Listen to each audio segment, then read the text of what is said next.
Hey. Teeth. Couldn't find my teeth.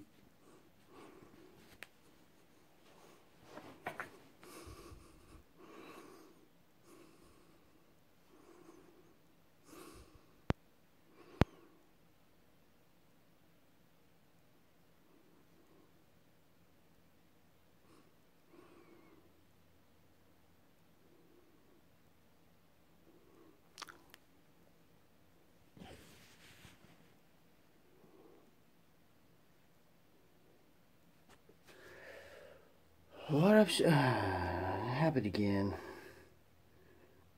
And didn't even make sure to redo the lines.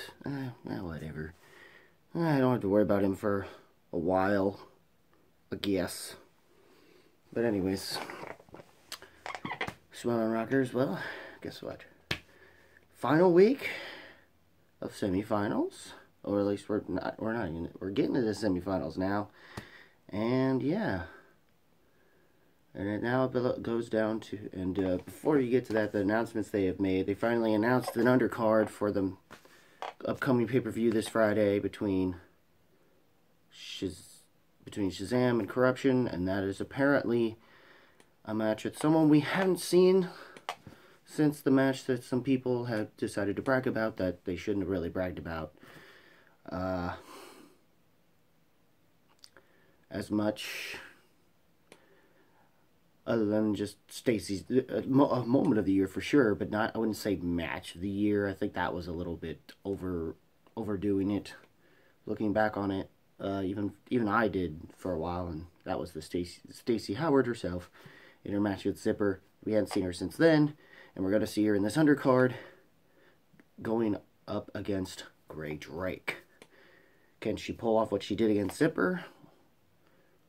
Or will be more seasoned in the sense that she's been around a lot longer, and Grey Drake hasn't been seen since MODOK, I think. Or since teaming up with MODOK and facing the Patriots, I think.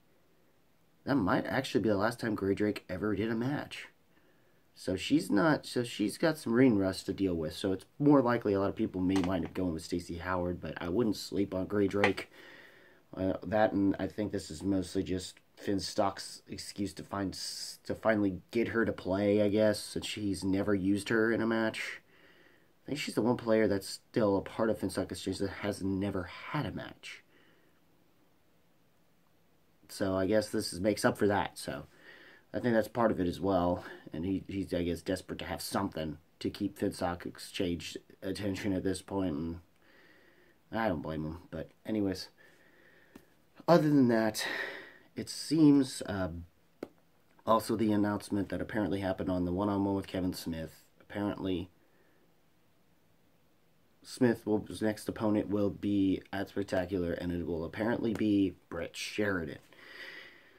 Not as big a deal as the Chris Jericho match was, but for what they're doing for Spectacular, to get Smith more involved match-wise with the fans, this isn't bad. And hopefully eventually, by the way, Jericho will eventually come in next season, I think, to, if he does get picked back up in the draft or everything. And I think he will, because he did have a good showing in that match, or at least surprise people with that showing.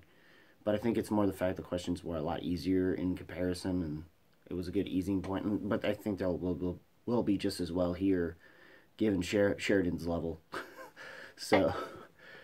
but anyways, other than that, the matches themselves were fine. The best match this week was already out for some of us patrons like myself, and that was the match between Brendan the Kid Meyer and Adam Collins, and this time he actually had a challenge this time around and actually went to sudden death. Granted, honestly, I think it would have made the game more had he gotten, or at least he wouldn't have been, either he wouldn't have been as behind, or if he had managed to at least pull within 1 point and tied it. Chances are, if he had done it and actually pulled the I, Tonya through multiple choice, chances and pretty much tied it between the two of them, given how round one was neck and neck, even with the bonus. Chances are they wouldn't have won it. Chances are, with him missing the 3, even if with him getting the 5, Brandon managing to pull his 5 would have been more of a he would have won it.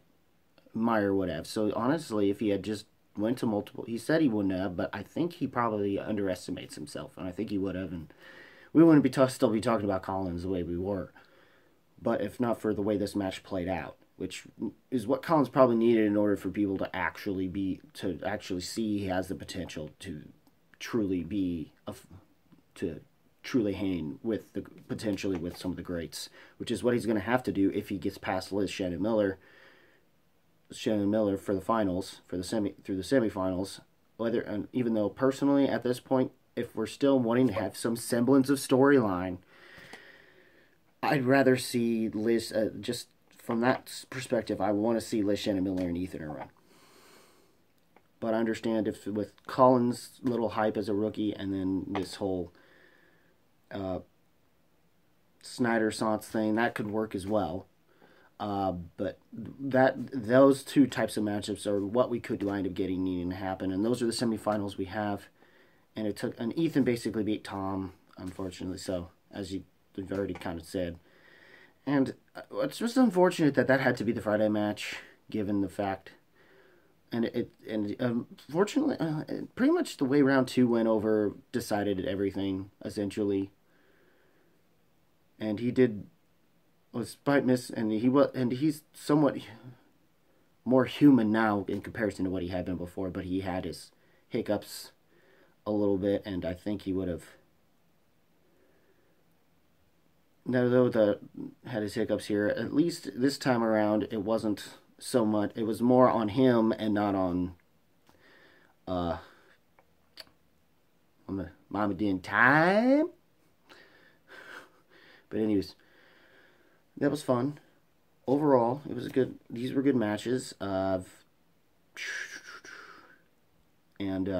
hopefully Tom will definitely play more likely. Hopefully Tom and Paul might be able to step it up in their match against Final Exam, going into the tournament, since that's what we'll have to look forward to. And not to mention, the good thing about this was we now see, despite the fact that there is subtle little moments, if you pay enough attention, to where he's like barely holding himself in, and I can't wait. And if somehow Lethal Weapons lose, he's gonna go off.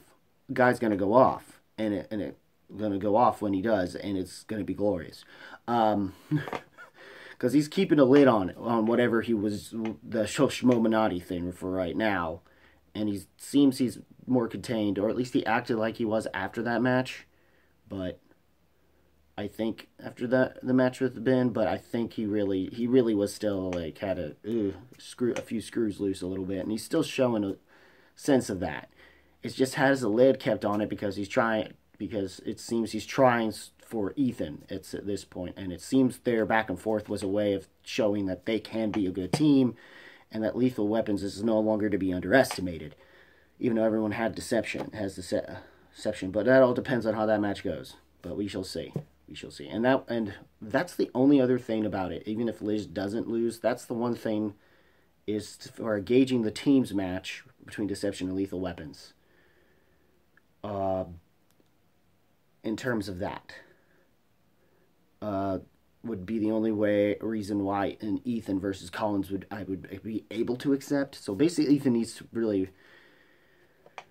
So it's going to still be tough to say. But I mean, we can't underestimate Snyder too much. I mean, this is Ethan versus Snyder 2 we're having, which I'm guessing they're going to have that as the main thing, and of course it's going to be Liz and Collins, maybe the undercard. I guess, I don't know, since I think Snyder and Ethan match might be a bigger sell, and they need to keep that more close to the vest. I don't know, but we'll see. And those will be the matches. I don't know if their plan is to have them released on 2 different. I don't know if they're going to release them on the usual Thursday Friday way, given the pay-per-view coming up, and I think they want to have those out of the way. And I may have to go back to doing the Friday thing for just trying to do it on a Friday just for a tad bit, just to try and or at least try to record it before the fucking pay-per-view starts up, I guess. That way I don't spoil anything for anybody. So, but it shouldn't really. None of those matches should have any real effect on what goes on in the tournament anyway. But that's what's going on with that. What did you guys think of these matches? Those are my thoughts on what's going on and predicting of that. Leave a comment below. Let me know. As always, guys, keep it random, keep it real, keep it rocking. And if you smell what the movie trivia Schmoedown rocks, so entertainment, blah blah blah, is cooking. Is cooking. Ooh yeah, dig it.